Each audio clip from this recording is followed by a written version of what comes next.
Hello there, my darling. Come here.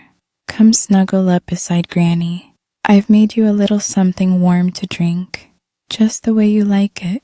Tonight, I thought I'd share a very special story with you, one that's very close to my heart.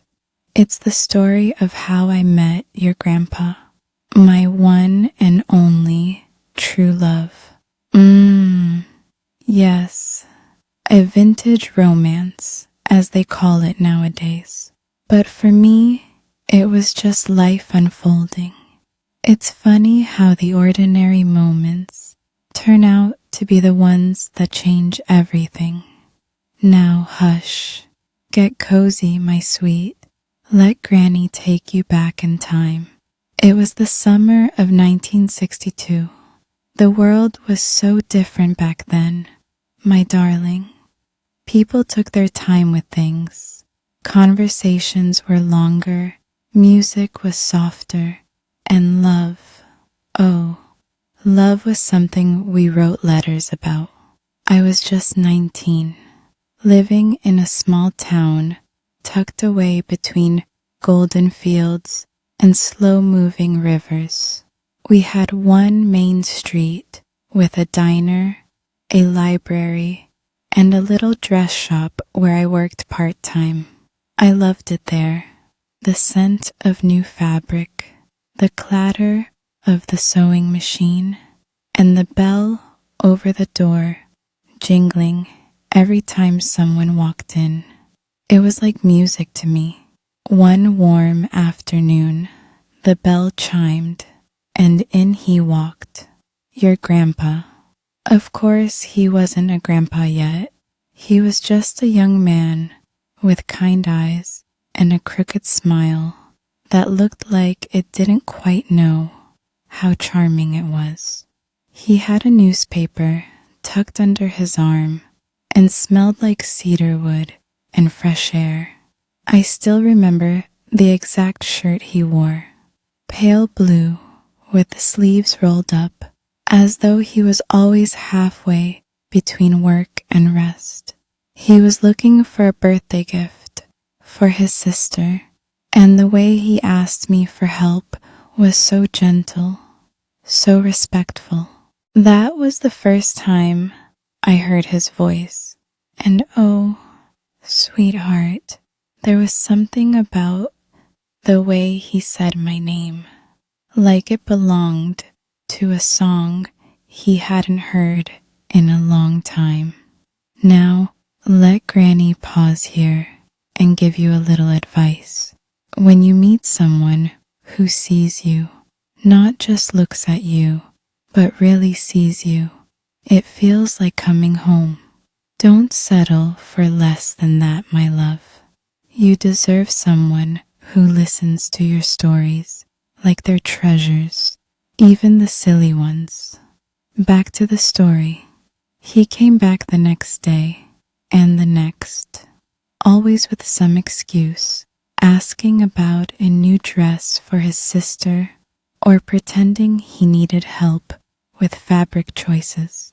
I wasn't fooled for a minute, but I played along. Oh, the flirting was subtle back then. A lingering glance, a blush, a smile behind a cup of coffee. We didn't have texts or dating apps, just stolen moments and handwritten notes. One day, he brought me a single wildflower, not a bouquet, just one. He said it reminded him of me, delicate but strong.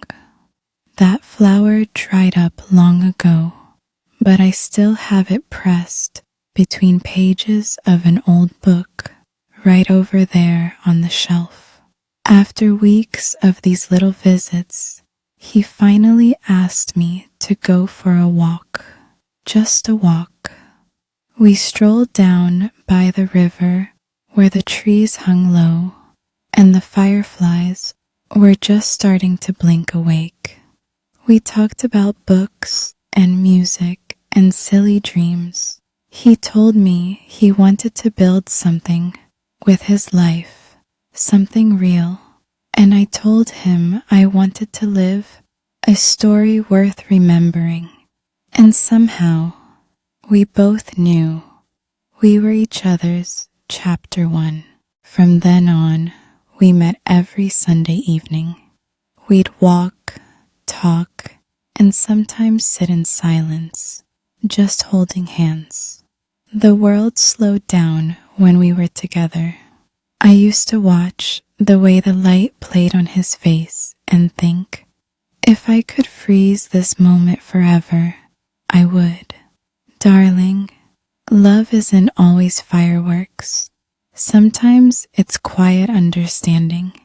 It's picking someone every day, even when life is loud and messy.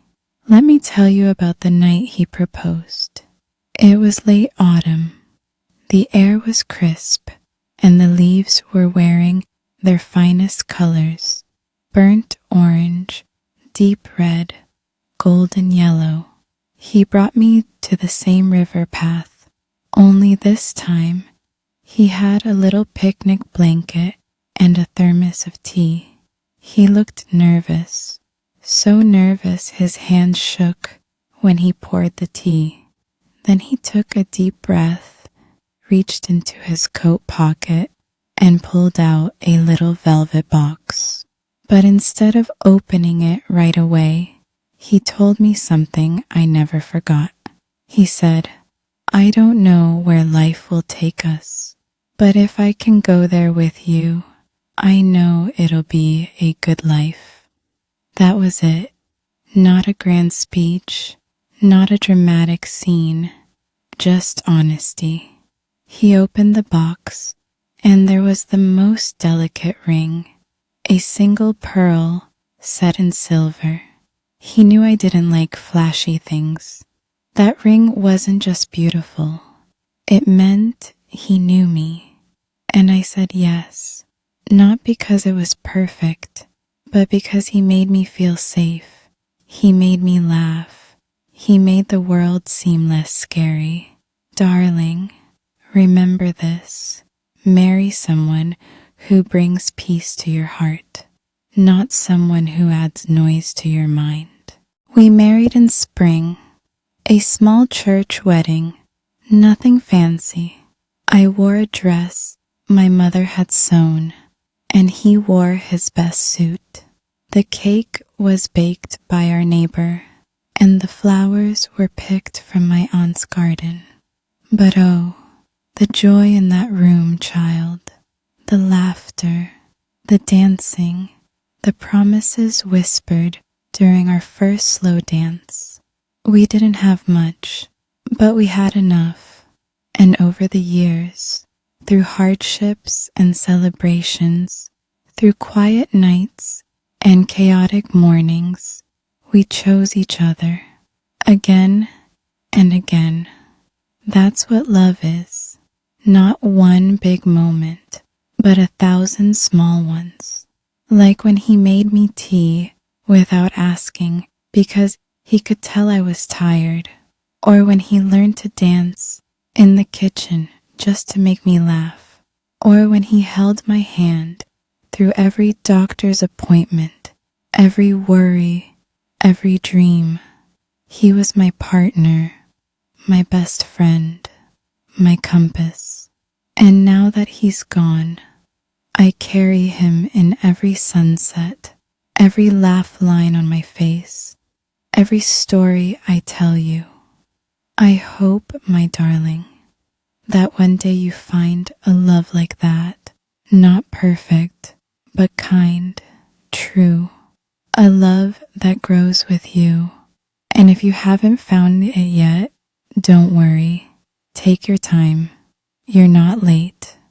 Love doesn't work by the clock. It finds you when you're ready.